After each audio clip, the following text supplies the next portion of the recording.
¿Cómo están? Muy buenas tardes, bienvenidas, bienvenidos a Política en Vivo en Radio Universidad de Chile para este día viernes 21, Día del Trabajador Radial, como muchos han recordado, nadie sabe por qué, pero no importa, nos saludamos los trabajadores radiales, y día rarísimo en términos de la vida, es como un día de siesta, no sé cómo llamarlo. Tenemos día de panel, sí, y el gusto de compartirlo con... Tienen ustedes además que agradecerles particularmente porque hayan venido hoy día, especialmente cariñoso para nosotros. Natalia Piergentile, militante del PP, son todos militantes de partidos, tú no, Pablo no. Natalia Piergentile, PPD, pero ex subsecretaria de Economía del gobierno de Michelle Bachelet, arquitecta, ex líder de la FECH, del movimiento autónomo. No, de Izquierda Autónoma, perdona, Valentina. La mezcla. Sí, Valentina, es que hay que ordenar el Frente Amplio, uno no se puede aprender toda la cantidad de siglas que hay y de cosas. Es cierto. ¿Ya? Bueno, pero ustedes se están juntando, Valentina, varios, ¿no? Ahí les puedo contar. Ahí nos vas a contar. Y con Pablo Rodríguez, del Instituto Libertad, vinculado a Renovación Nacional, pero no militante. Exactamente. Bueno, 1.000.000 de gracias por acompañarnos y bienvenido en estos 2 días muy extraños, ¿no? ¿Cómo están de ánimo ustedes? ¿Sobrevivieron? Son raros, sí. En el fin de semana. Ese es mi ánimo. Claro. Como que ayer yo juraba que era chico, lunes. ¿no? No. Pero lo bueno es que hay poca gente todavía. Sí, maravilloso. Está un agrado Santiago, es verdad. Maravilloso. Fíjate que ayer teníamos programa, por supuesto, a las 7 y cuando vinimos para acá yo le decía a la Yanna Leving, que hacemos los programas lunes a jueves, le decía, ya está como en estado de siesta. Era como que te venís levantando la siesta esperando un ratito para ir a acostarte de nuevo, una cosa así, una cosa de esa naturaleza. Pero el mundo y el país andó también durante este periodo. Lo pasaron bien, me imagino. Sí. Sí, pero no con mucha convicción, Valentina. Tú que eres la más joven de todos aquí. Sí, pues lo pasé bien. ¿Qué diga? Me fui a la playa. O sea, yo a la edad de la Valentina podía carretear todos los días, el otro día me levanté impecable, ahora con 40 años y una hija de 4, como que una vez a la semana y como que tengo que recuperarme, como que al otro día no es lo mismo. Ah, no, yo todos los días carreteo, no tengo ni un problema, me levanto igual, no duermo, nada. Claro. Muy bien. Claro. Yo a los 38 años todavía me mantengo perfecto, no hay ningún problema conmigo. Son unos canallas, te va a empezar a recordar la edad. Bueno, pero hay un tema que es bastante serio. ¿Ah? Vamos a tener que aterrizar por un ratito en eso. Pero ayer se entregó y se firmó el el proyecto de ley para permitir la expulsión inmediata de los alumnos de liceos o colegios. Todo esto funciona en el área particular subvencionada y en el área municipal, por supuesto, pública. Que cometan actos de violencia, como le han llamado violencia extrema, que hemos visto en estos días, ¿no es cierto? Estas personas de overol, básicamente. Hay 2 actos particularmente, especialmente llamativos, ¿no? Y por la violencia que implican, el haber rociado en el Instituto Nacional a 2 profesores con benzina o con parafina. Y el otro día le tiraron unas molotov directas al cuerpo a carabineros, incluso en un momento en que los carabineros llevaban un alumno y les cae encima, en fin, situaciones de extrema violencia. Entonces, se manda esta ley que permite a los directores echar de inmediato a estas personas y sacarlos. Queda un poco en el aire cómo se trata todo esto, cómo se reinserta, etcétera. Pero quería plantear el punto de el tema en general, no solamente si está bien hecho o no está bien hecho esta ley, evidentemente si estamos de acuerdo o no con ella en algunas de sus partes o en su totalidad, pero más bien lo que hay detrás de este tema. ¿Qué nos pasa que tenemos muchachos de 15 años y de 14 años y de un poquito más también disponibles para este juego? Que alguien, imagino yo, lo impulsa, ¿no? Lo planifica, les pone los overoles, no sé. ¿Cómo va eso? ¿Cómo lo están viendo ustedes o cómo, o si quieren, cómo lo vemos en general el tema? Partamos por Pablo, porque es el único hombre de los invitados. No explique la ley. Igual que ustedes, Pablo Rodríguez. No se conocen todavía los detalles específicos de la iniciativa. Uno conoce los grandes titulares, las cosas generales de lo que se trata de hacer. Pero yo, hasta que no conozca bien el detalle y cómo hacer la forma y cómo hacer los procedimientos, hay que tener cuidado para no caer en decir no me parece el proyecto, o por el contrario decir estoy muy a favor del proyecto porque en realidad no se conoce, y eso es lo primero que hay que dejar en claro. Pero lo segundo tiene que ver con lo que planteaba Felipe, que es cómo tú te enfrentas o cómo tú abordas los temas de violencia hoy día, en la sociedad en general.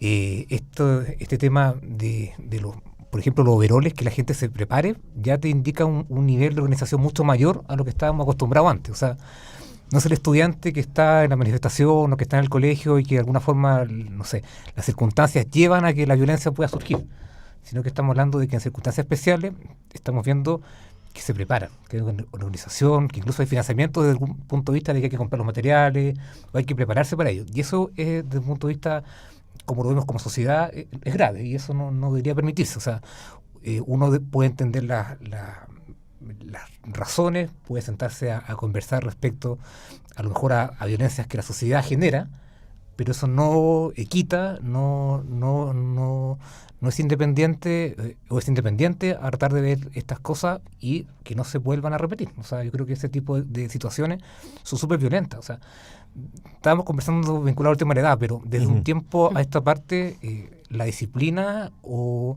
los temas vinculados al respeto de los profesores ha cambiado mucho en el país. Y eso puede ser bueno o malo, cada uno lo calificará como quiera, pero la formación o la preparación que hoy día tienen los profesores no les basta para enfrentar alumnos que son, por un lado, cada vez más inquietos, pero también mucho más críticos.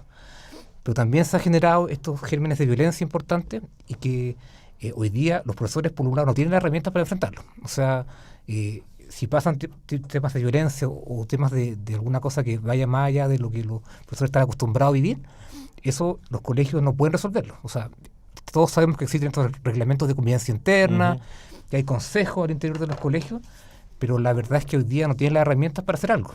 Y eso es una cosa que es importante resaltarlo.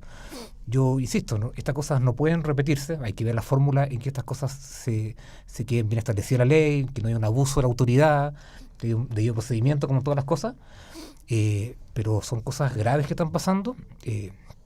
Insisto también, yo no quito la discusión respecto a las razones más profundas que está detrás de todos estos tipos de violencia, pero hay cosas que están pasando que son graves y que la autoridad tiene que enfrentarlas. O sea, ojalá lo que salga del Congreso sea un buen proyecto de ley, sea un acuerdo ojalá más o menos amplio respecto a oposición, gobierno, frente a una materia que creo que es de interés nacional. O sea, son temas que se viven en otras cosas, o sea, en otras sociedades que son mucho más violentas desde algún punto de vista, y que en Chile no estamos tan acostumbrados a verlo desde un punto de vista comparado.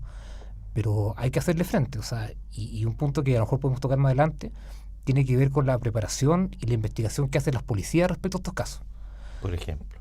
No sé si se recuerdan, pero hace un par de años pasó el tema de los overoles en la sede o cerca de la sede de la Academia de Humanismo Cristiano, frente a la PDI, y eso creo que no terminó en nada. La investigación no prospera, se identifica un par de personas a lo mejor, pero hay una falta también de preparación, de inteligencia, aunque el nombre suene mal a veces, de las policías en prevenir y estar atentos a este tipo de cosas, porque tampoco yo tengo la certeza de que los jóvenes, o sea, la gente que está encapuchada sean estudiantes. O sea, como no sabemos quiénes son, podrían perfectamente no ser estudiantes, por lo tanto pertenecer a otros colegios o ser mayores de edad. Entonces hay una serie de temáticas que, como no sabemos respecto a quiénes son, que también dejan como la nebulosa respecto a las razones. Pero me parece que por lo menos un paso inicial es plantearlo, y ojalá que del Congreso salga una buena ley respecto al tema. Déjame agregar un dato nomás que entregó el diputado Mario Venegas ayer. Él presentó un proyecto de ley que tiene que ver con la protección de los profesores de agresiones de adultos, de apoderados o familiares de alumnos, porque en el último año se quintuplicaron, habían registrado, ponte tú, 48 y iban en cerca de 200. Entonces, ese es otro elemento de violencia instalada al interior que es bien impresionante también. Y lo planteaba Venegas ayer.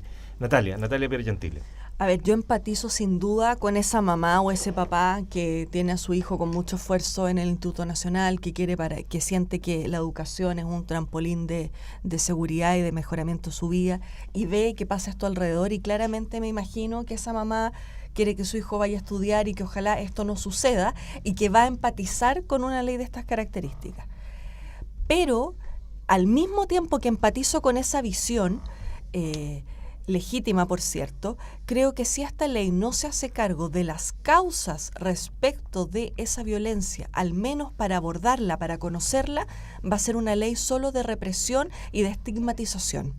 Si esta ley no es capaz de acoger a esos alumnos, entender respecto de su realidad personal, familiar, etcétera, qué está pasando, a mí me parece que los va a estigmatizar, porque además, si uno lo mira desde una perspectiva más amplia, más global, Chile es un país que cada día tiene menos cohesión social.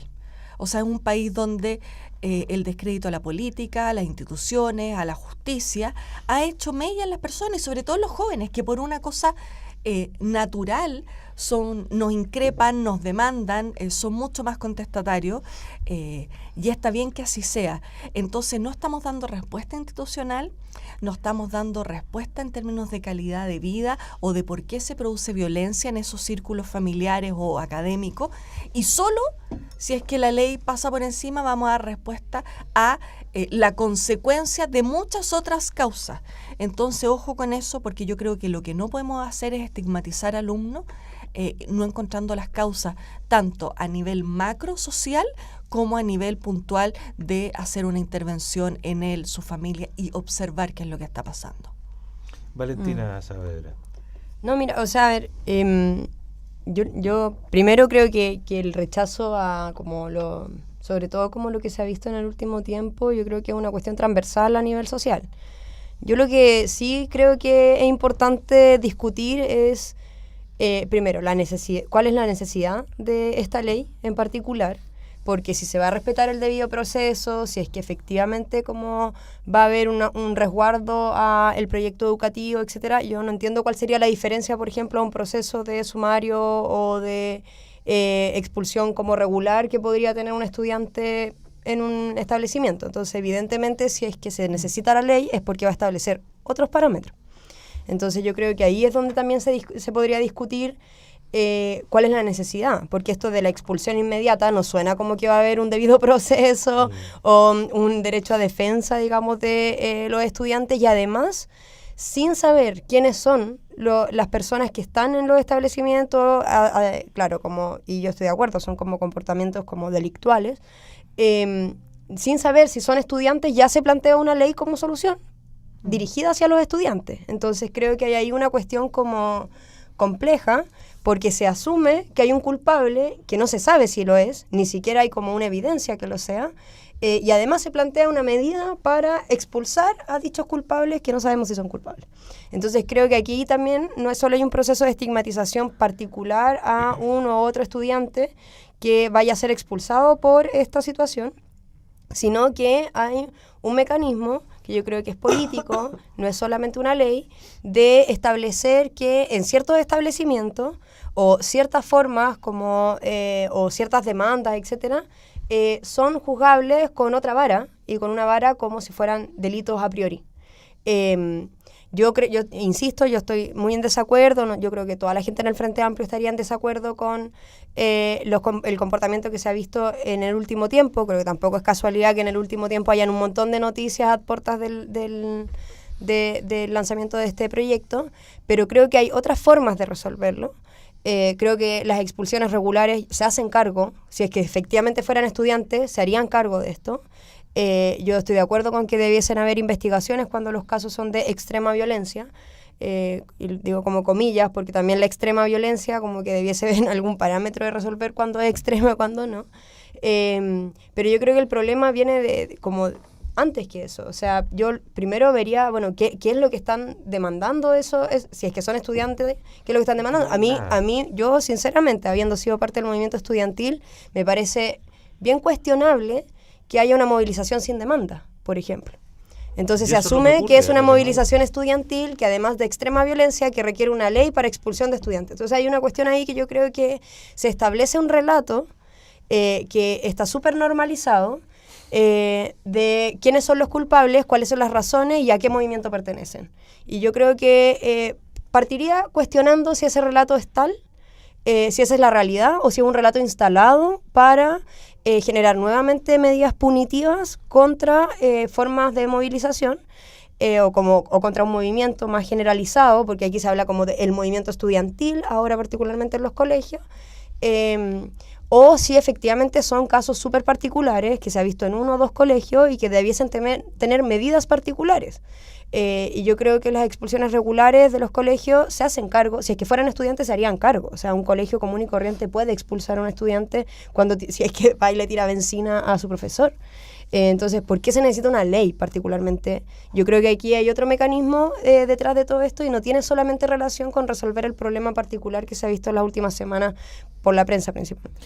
Yo escuchaba ayer, a directores de estos liceos, particularmente el del Liceo de Aplicación, Garrido el apellido, claro, que decían no se pueden identificar.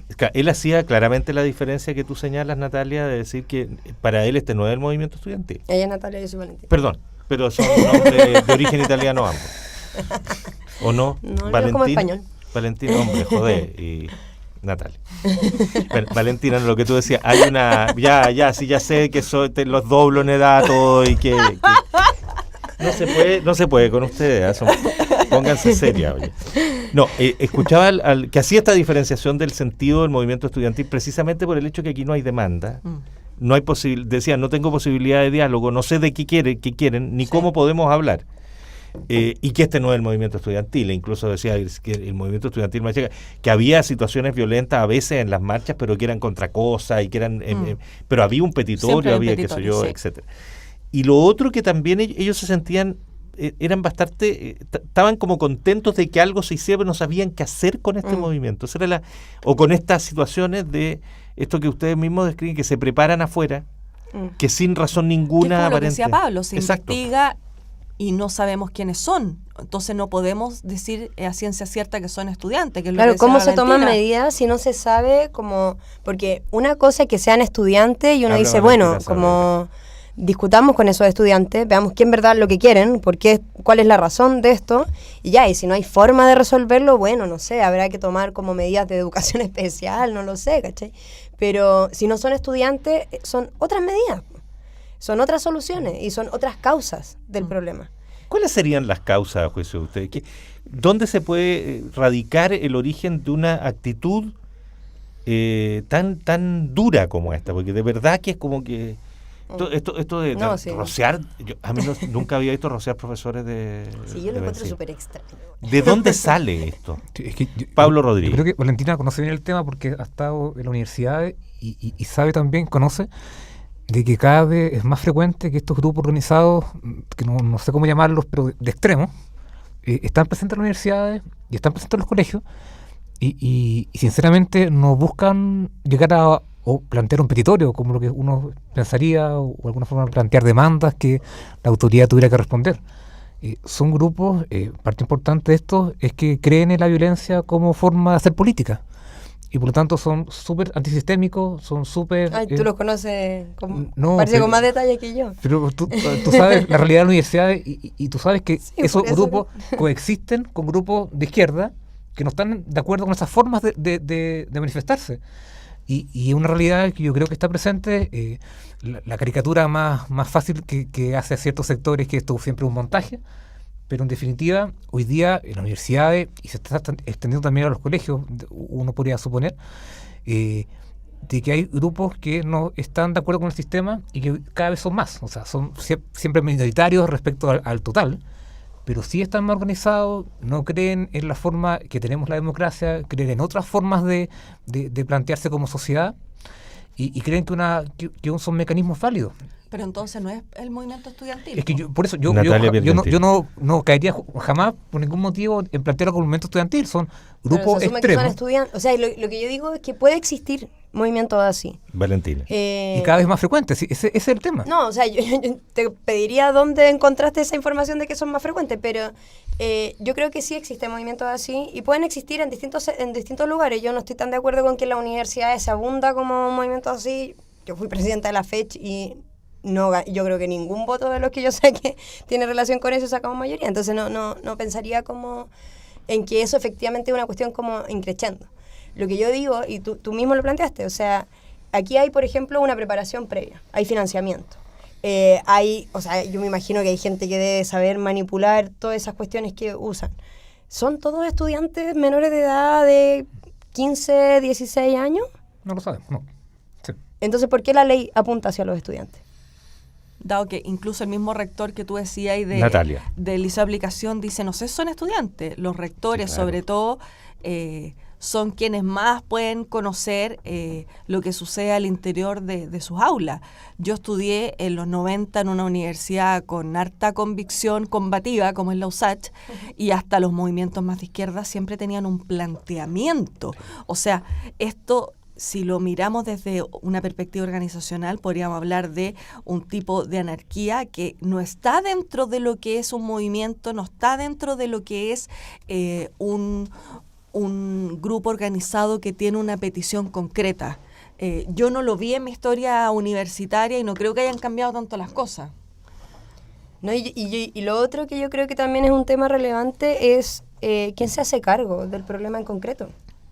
O sea, ya, si por ejemplo uno del montón es un estudiante, ponte en ese caso, expulsáis al estudiante, ¿y a dónde se va? Tienen por obligación que reubicarlo en otro lugar porque existe en un gueto, en un gueto. No, claro, en el colegio que va a recibir a los estudiantes expulsados de violencia extrema. Entonces, que va a tener la sala, el colegio Molotov. Entonces, aumentamos la segregación. Por eso yo digo, la estigmatización es súper compleja. ¿Cómo encara esto? Porque yo estoy de acuerdo, a mí me pasa que no sé cómo me parecería, es un problema aparentemente nuevo y complejo, de eso no cabe ninguna duda, difícil, porque hay derechos que colisionan. Está el derecho de los que están en estos liceos, en estos colegios, de decir, no queremos que nos anden tirando molotov dentro del colegio, por supuesto que, y que cómo proteges eso, cómo al mismo tiempo cautelas no estigmatizar, cómo al mismo tiempo si es que hay alumnos, que aparentemente ha habido un par que sí los han identificado como alumnos. Yo creo que lo que primero ¿Qué haces con ellos? Yo creo que lo que primero hay que hacer es que efectivamente se investigue y yo diferenciaría de alguna manera como el trato dependiendo si son estudiantes del establecimiento, si hay gente que es externa, o sea, y yo creo que ahí, por ejemplo, si hay estudiantes del establecimiento, ¿tú los puedes expulsar hoy día? O sea, se pueden expulsar, pero yo creo que sobre todo hay que tomar medidas educativas. Mantenerse conviviendo con ellos 45 días al menos, era lo que decía alguno de los rectores. Es que seguramente el procedimiento va a ser distinto, o de alguna forma No, perdón, pero uno de los rectores decía, ¿qué hago con un tipo? Si es efectivamente un estudiante que rocía de benzina a una profesora, ¿cómo mientras se procesa la expulsión, claro, o el sumario, cómo convivimos como comunidad con él durante 45 además, días que dura el proceso? Rociar con benzina es un delito. Pero si tiene 15 años, ¿qué pasa con él? O 14. No, pero yo lo que creo, a ver, es que... Yo estoy complicándole la vida para... Sí, yo sé. No, sí, está bien, sí, yo creo que está bien complicarla, porque además nos hace pensar. Pero yo creo que el plantear esta ley, lo que hace es que hace como si no hubiese ningún mecanismo previo. Entonces, como los rectores están así de manos atadas, no se puede hacer nada, entonces, bueno, ley nueva.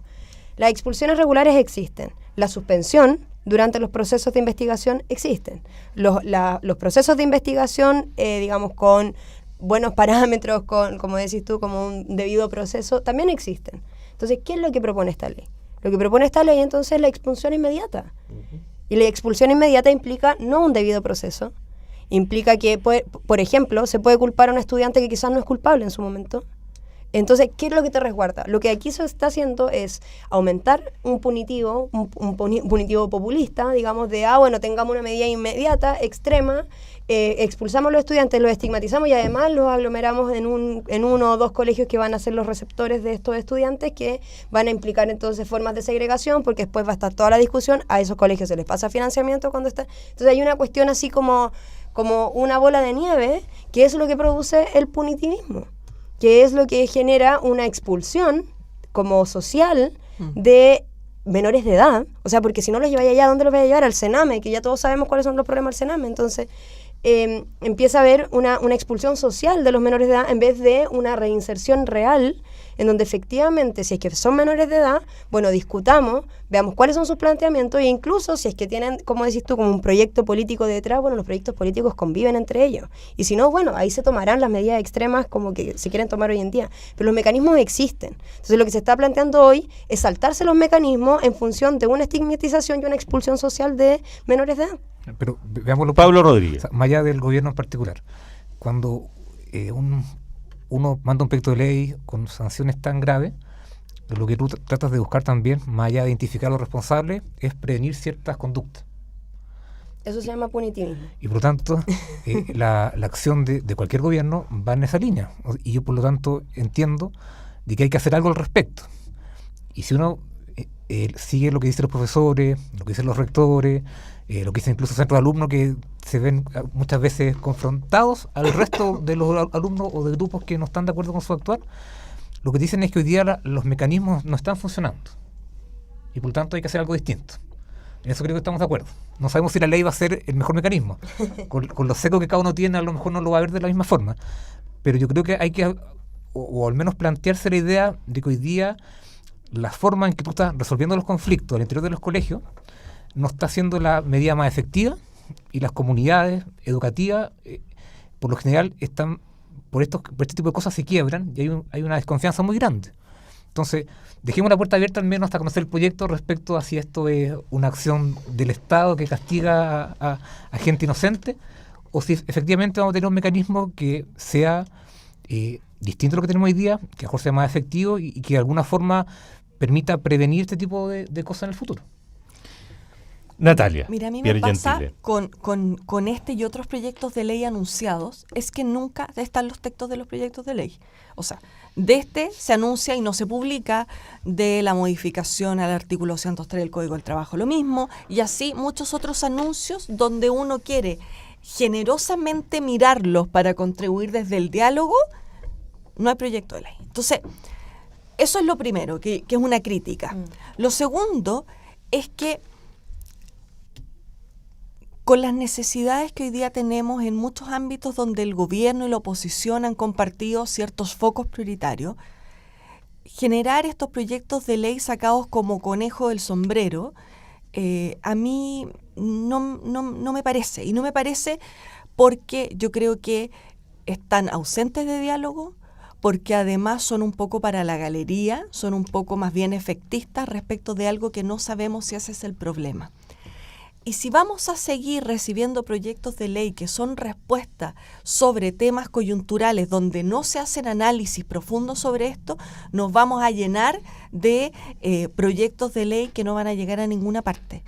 Entonces, yo aquí hago una mirada más general respecto a lo que está pasando en el ámbito legislativo respecto a este gobierno y en particular, por cierto, comparto gran parte de lo que señala Valentina, que hoy día existen mecanismos que sería lo que se están incorporando en la ley.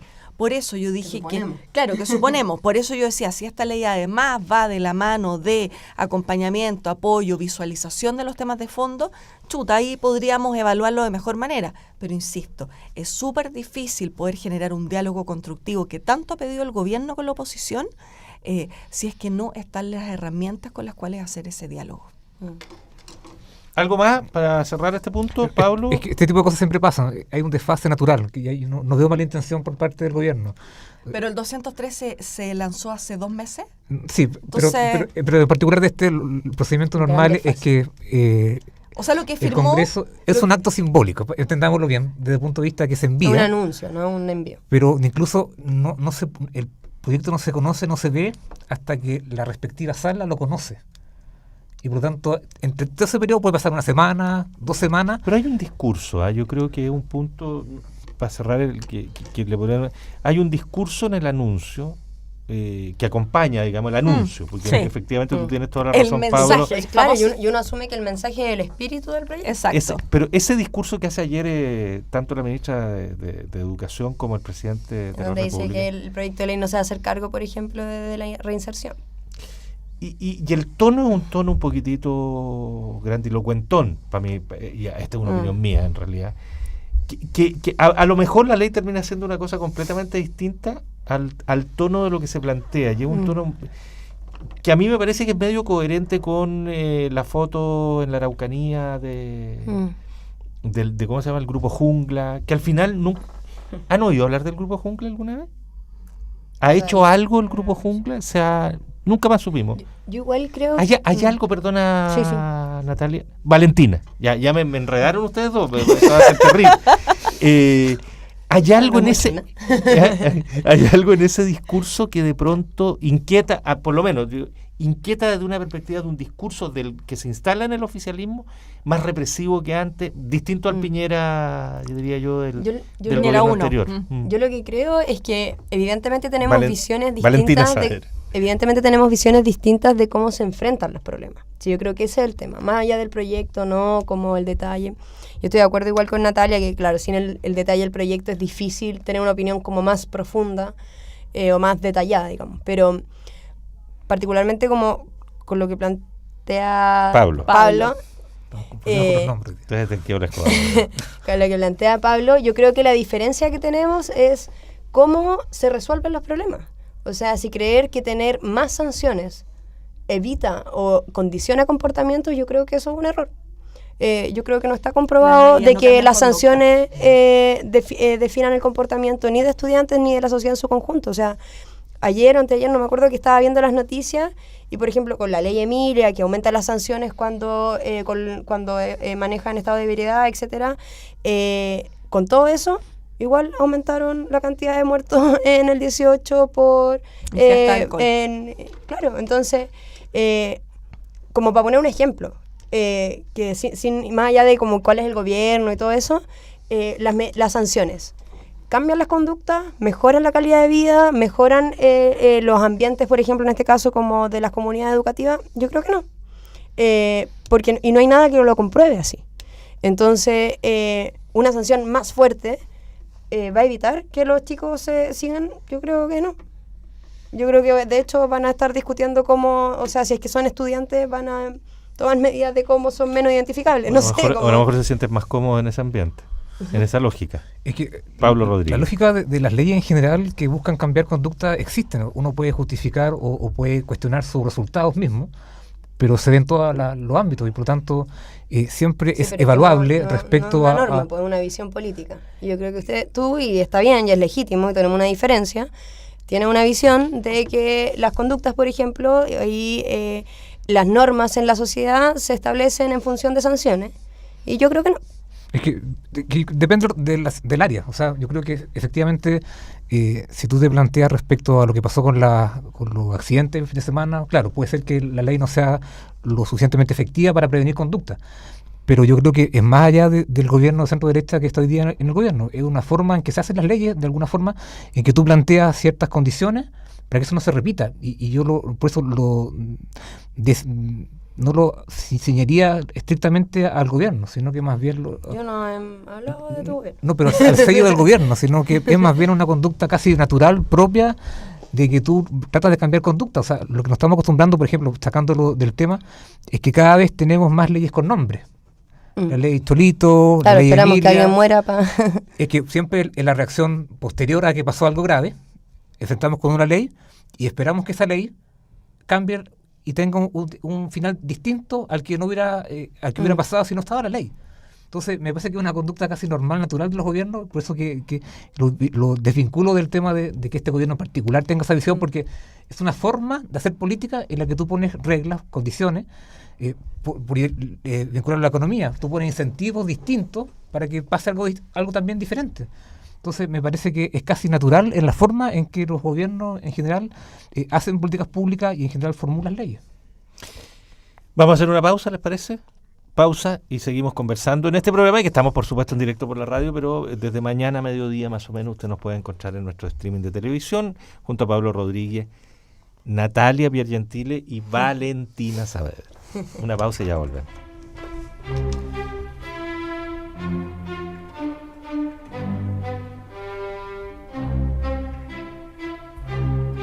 Estamos de vuelta, seguimos conversando del tema de los estudiantes, de los no estudiantes. Pero solo para cerrar ese punto y ir a uno que está mucho más sencillo. Evidentemente yo tengo la impresión, y también es una opinión, de que aquí lo que hay es alguna organización de adultos que usa estos grupitos de estudiantes, no es una organización estudiantil. Y lo que tú apuntabas, Pablo Rodríguez, adelante, la capacidad de investigación y de inteligencia de nuestras policías, una vez más, está puesta en duda demasiado, sí. O sea, de verdad habría que hacer una ley para mejorar las policías. O sea, que todavía no puede haber cruce de datos, o sea...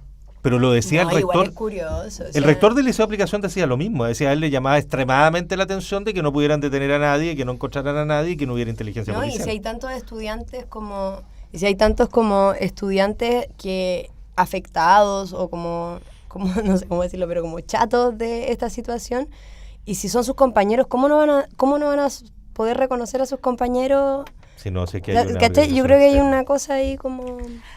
Invita al Bombo Fica para que te diga sospechosa. Sí,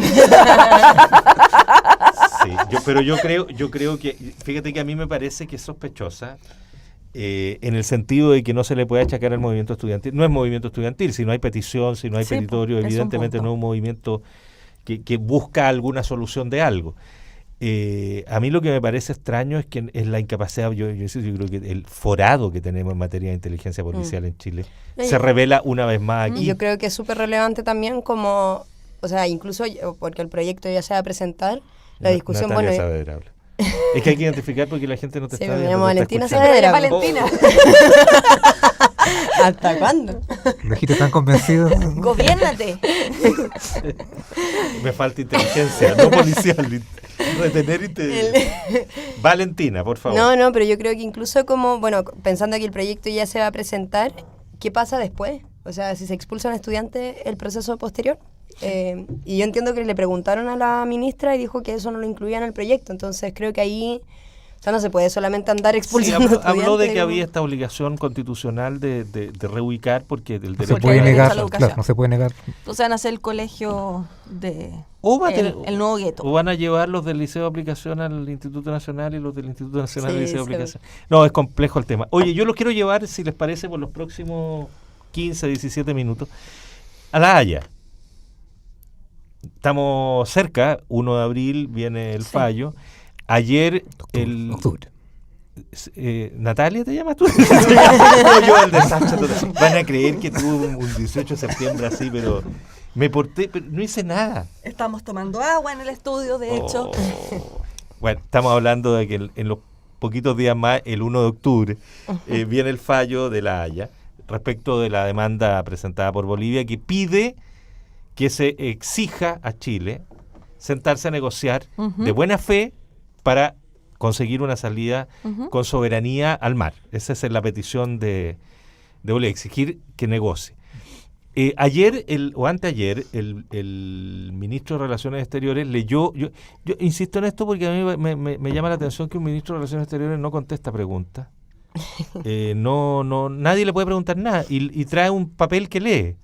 Está bien que es escritor, pero bien, o sea, da la impresión de que alguien escribe y él lee. Bueno, también es una opinión mía. Pero en fin, diciendo que hay un viraje en la postura de Evo Morales, etcétera. Pero les quería plantear el punto. ¿Qué ocurre el día 2 de octubre, a juicio de ustedes? ¿Qué debe ocurrir, sea cual sea el fallo? ¿Qué debe ocurrir? ¿Qué debe ocurrir o qué va a ocurrir? No, ¿qué debe o qué va, a juicio un poco, pero planteo eso. Sea cual sea el fallo de La Haya, que te diga sí, siéntense a negociar, que diga no, mire, Bolivia no tiene ninguna posibilidad, diga lo que diga. ¿Qué creen ustedes que debe hacer el gobierno y que debe hacer la comunidad chilena respecto de eso? Acatar el fallo. Natalia Piergentili. A ver, yo creo que Chile es un país pequeño que el hecho de estar en el concierto internacional adscribiéndose a cierta institucionalidad nos da obligaciones y nos da ciertas garantías. Y en ese contexto Chile definió estar en el Pacto de Bogotá, definió que La Haya era un espacio al cual tenía legitimidad y yo creo que sea cual sea el fallo, Chile lo tiene que acatar. Respecto de un escenario desfavorable para Chile, que sería, sí, mire usted, en el fondo embaucó a los bolivianos y ellos están finalmente pidiendo su legítima necesidad de conversar en un ánimo de buena fe.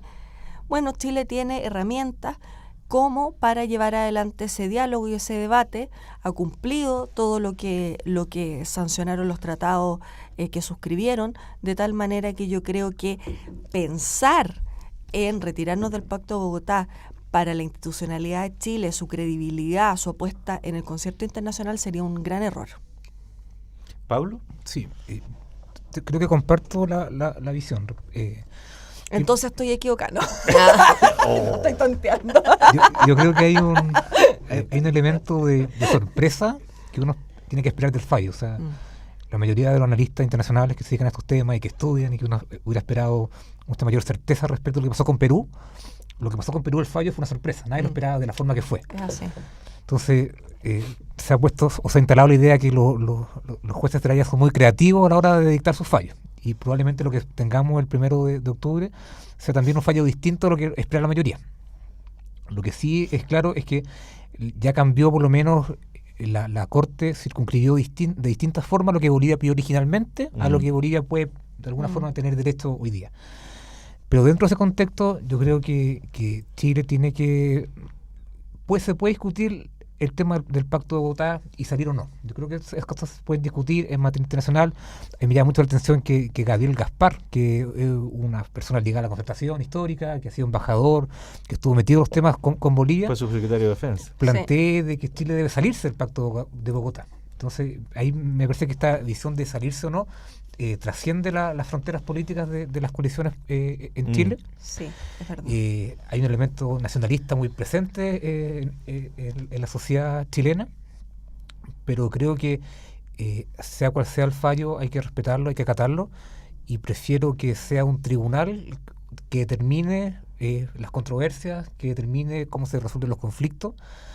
Y creo que es mejor para un país estar, no sé, 3 o 4 años, que son los que duran los fallos, los procesos en La Haya, estar conversando con un país en un tribunal, que tener 3 o 4 años movimientos de tropa o movimientos de las fronteras que en definitiva no ayudan a nada.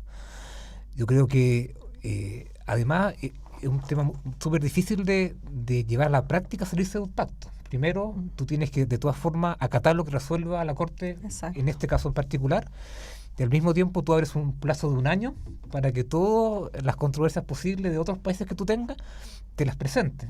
Y por tanto tú podrías enfrentar un escenario mucho más complejo desde el punto de vista de enfrentar negociaciones o procesos de controversia con otros países limítrofes. Entonces creo que puede ser un debate válido, pero creo que en definitiva Chile tiene que apostar por mantenerse. O sea, hoy día nos vemos de alguna forma víctimas, por decirlo de alguna forma simple, de los procesos que otros países han levantado contra nosotros. Pero en el futuro puede ser que nosotros seamos las víctimas y tengamos necesidad de ir a un tribunal o recurrir a una instancia internacional que dirima algún conflicto. Y por lo tanto, me parece que desde un punto de vista del derecho internacional y de la paz y la estabilidad, es preferible estar dentro de una instancia que fuera. Puede que no te guste, pero si no te gusta, y la gran falencia que ha tenido Chile históricamente, es que tienes que reforzar tu diplomacia, reforzar tu cancillería. Sobre todo con el contexto regional, o sea, tener una conversación regional. Mucho más política y de un contacto mucho más político con el resto de los países. Y esa fue una falencia histórica. O sea, cuando pasa lo de Perú hace casi 8 o 9 años atrás, la realidad era esa. La Cancillería estaba alejada del resto de la sociedad, por un lado, pero también tenía unas relaciones muy débiles con el resto de los países. Y por lo tanto, el tema del lobby, el tema de tener manejo político, es súper importante. Y por lo tanto, yo, más allá de lo que pase respecto al fallo el 1 de octubre, está la necesidad importante de reforzar Cancillería. El año pasado se aprobó una ley que la reforma, una Cancillería que prácticamente era la misma en estructura del año 75. Y hay que ver cómo efectivamente eso permite evitar que lleguemos a este tipo de cosas. Pero insisto que siempre la forma de resolver las controversias es a través del diálogo, es a través de instancias de paz, y por lo tanto sería una muy mala señal que Chile saliera. O sea, puede que pase, y lamentablemente estas cosas puede que termine de alguna forma apelando al sentimiento nacional y otro tipo de cosas. Pero creo que salirse de instancias donde uno puede discutir o deliberar no son una buena fórmula. Valentina.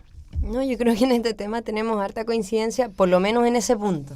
Bueno. O sea, en el punto previo no tanto, pero O sea, yo creo que uno no puede como entrar a un pacto y decir, bueno, cuando me beneficia me quedo y cuando no me salgo, porque implica como no haber entrado al pacto por, digamos, una convivencia sana, digamos, a nivel internacional, sino como por beneficio particularmente nacional. Entonces creo que hay una cosa ahí como, evidentemente tiene que haber un factor importante del beneficio del país, pero no puede ser de que antes de la resolución ya se esté discutiendo, mira, es que si no es favorable a nosotros, entonces vamos a discutir sobre, como creo que es como no aceptar las reglas del juego que se decidió Chile meter, digamos, como... Entonces me parece que no es la forma de llevar las relaciones internacionales en general, ni menos en este caso en particular, en donde además, digamos, ha sido un tema que yo creo que es bien discutido y bien controversial. Ahora yo creo que, claro, la diferencia que tenemos quizás es como lo que esperamos del fallo. Yo personalmente creo que está bien que Chile tenga que establecer un diálogo con Bolivia al respecto, por ejemplo. Esto yo no puedo decir que represento a todo el Frente Amplio, evidentemente en el Frente Amplio tenemos ciertas diferencias en temas de relaciones internacionales, pero yo creo que no puede ser como que se establezca una idea como de nacionalismo, cuando en verdad, o sea, lo que se está discutiendo una salida al mar que de los chilenos es bien poco, o sea, entonces creo que ahí hay una cuestión que hay un tema más de fondo. Pero particularmente con el caso de mantenerse o no dentro de los pactos, yo creo que hasta me parece medio infantil como plantear el debate de esas características. Natalia Gentile. Yo creo que esto también nos hace reflexionar respecto de la fragilidad de la calidad de la democracia en América Latina. Porque Evo Morales ha centrado su política, interna en base a un enemigo común. Y además ha generado, y esto es una opinión sobre otro tema, pero ha hecho reformas constitucionales para su reelección, cosa que en un país como el nuestro no pasaría. Hay mucho pudor la clase política chilena, y enhorabuena que así sea, de hacer este tipo de cosas. Entonces, ¿hasta dónde Chile tiene cierta responsabilidad en, digamos, el desarrollo económico de Bolivia? Yo genero una gran interrogante, porque a partir de los tratados, el puerto de Arica tiene un espacio para los productos bolivianos libre de todo tributo, a diferencia incluso de los propios de la propia mercancía chilena. Entonces, ¿somos nosotros contribuyentes a una falta de crecimiento, un subdesarrollo en un país? No lo creo. Segundo, creo que efectivamente a lo mejor ese tratado podría ser mejorado y poder generar mejores condiciones de infraestructura para Bolivia, sin duda. Pero yo creo que esto también nos hace analizar que si no contribuimos en una diplomacia más mirando a la región y no tanto a Europa o a otros países, se va a perpetuar el que tengamos este tipo de problemas limítrofes que en la mayoría de los casos son respuesta a necesidad al interior de los países de tener un enemigo común. Y eso afecta al contexto regional, afecta, al desarrollo, afecta a las relaciones comerciales. O sea, nos seguimos quedando aislados. Una parte porque nosotros hemos mirado a veces con desdén a los países hermanos, pero también, por cierto, a esta fragilidad democrática que hace que Chile sea un buen chivo expiatorio para, encubrir problemas internos de los países. Y yo creo que eso es un tema que también hay que abordar, que tiene que ser parte de lo que conversa la Cancillería del Interior, y creo que Chile tiene nuevamente, porque ha tratado de hacer esfuerzos, pero no lo suficiente a mi juicio, de mejorar sus relaciones bilaterales con los países de América Latina. Ahora, después del fallo, Chile a mí hay cosas que me llaman la atención de la actitud un poco que se ha ido creando en general al interior de Chile. Nuestro país ha negociado con distintos países, ya ha negociado soberanía muchas veces. Uh-huh. O sea, esto de negociar soberanía, uno dice, ¡qué horror!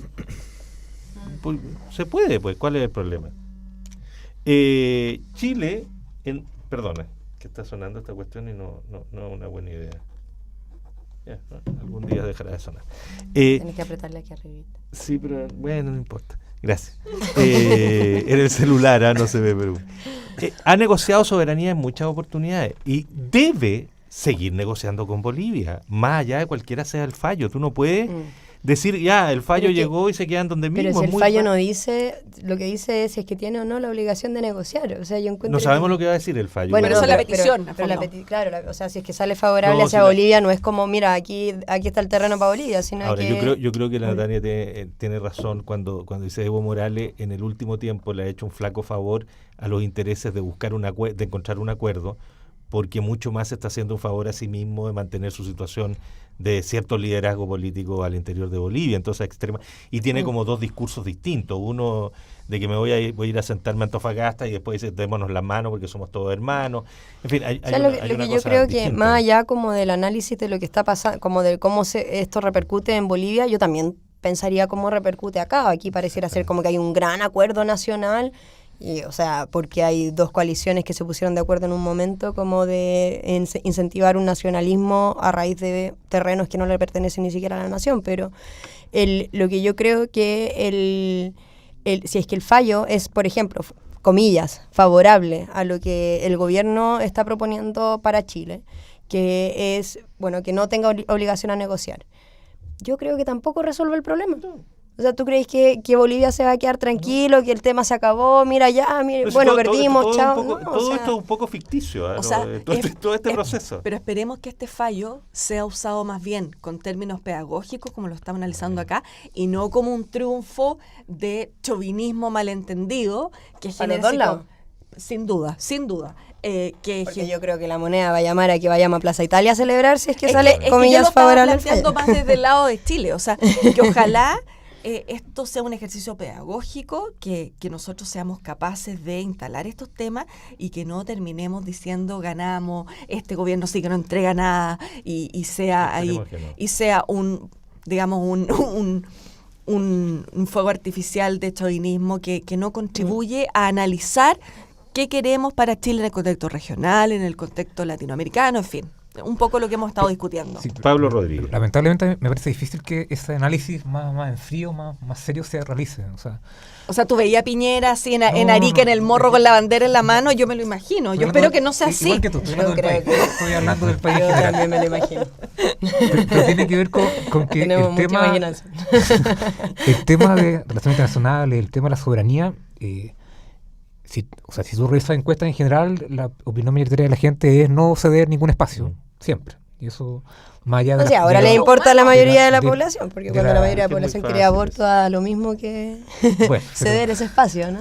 Pero en este tema hay una sensación importante de que, incluso se ha ido creando el ambiente, yo creo que a partir de lo que se han dicho los ministros, incluso el presidente y los medios, de que la cosa parece que no viene tan bien como se esperaba, o de alguna forma nuevamente uno podría esperar un revés frente a lo que pasó ante Perú. Entonces, ese ambiente, yo creo que ese clima de alguna forma de poner como un poco de calma en la discusión, yo creo que se pierde lamentablemente cuando sale el fallo. Lo vimos también en el caso con Perú, que es el más reciente y más comparable, donde desde Perú hubo una reacción distinta a la que hubo en Chile, obviamente, pero ninguno de los dos países manejó bien la situación. O sea, si no mal no recuerdo, el tema de Perú sigue pendiente desde el punto de vista de la aplicación de lo que determinó la ley. Claro. Hay ciertas cosas que quedaron pendientes, pero yo creo que la opinión pública quedó instalada la idea de que Chile perdió en un tribunal. Y esa noción de pérdida de soberanía, si se repite ahora en Bolivia, son cosas que escapan del análisis en frío, del análisis más serio que uno podría hacer, y en definitiva van sentando las bases de lo que conversamos al principio, de que la conveniencia o no, de que Chile salga de pacto, sí, o sea, yo creo que claramente, de que Chile salga de instancias que lo están perjudicando. Y esa noción, esa idea de injusticia que pueda recibir como Estado Chile, es súper importante que la clase política en general, todas las coaliciones políticas posibles, también lo manejen de la forma adecuada. Hay un factor importante en que se instala como que el fallo va a determinar el destino de las fronteras de Chile. o del digamos, el patrimonio de Chile. Y no es así. Entonces, yo encuentro que en verdad como que se ha instalado un dramatismo de sentarse a negociar. ¿Sí? O sea, no es tan terrible. Y quizás la negociación termina como lo que dice Natalia, como mejorando infraestructura. No sé, o sea, como que creo que... Porque además, incluso si es, comillas, favorable el fallo, tampoco se va a terminar el conflicto. Entonces, ¿qué es lo que estamos realmente mirando cuando vemos el fallo? ¿Estamos mirando cómo se termina el conflicto o estamos mirando a ver quién dice que ganó? Yo creo que estamos más en lo segundo. Sí. Natalia Piergentile, Valentina Saavedra, Pablo Rodríguez, de nuevo muchas gracias. Ha sido un gusto. Espero en el próximo programa tener total claridad respecto a quién es quién. O ponemos... Les voy a poner un nombre, claro, vamos a poner para poder sostener por más de 15 minutos la memoria. 1.000.000 de gracias por la gentileza de acompañarnos, un gusto como siempre. Gracias a todo el equipo que hace posible que estemos al aire en la radio y que estemos en nuestro streaming de televisión a partir ya de mañana en la tarde. Y nos reencontramos el lunes. Muchas gracias por la compañía. Buenas noches.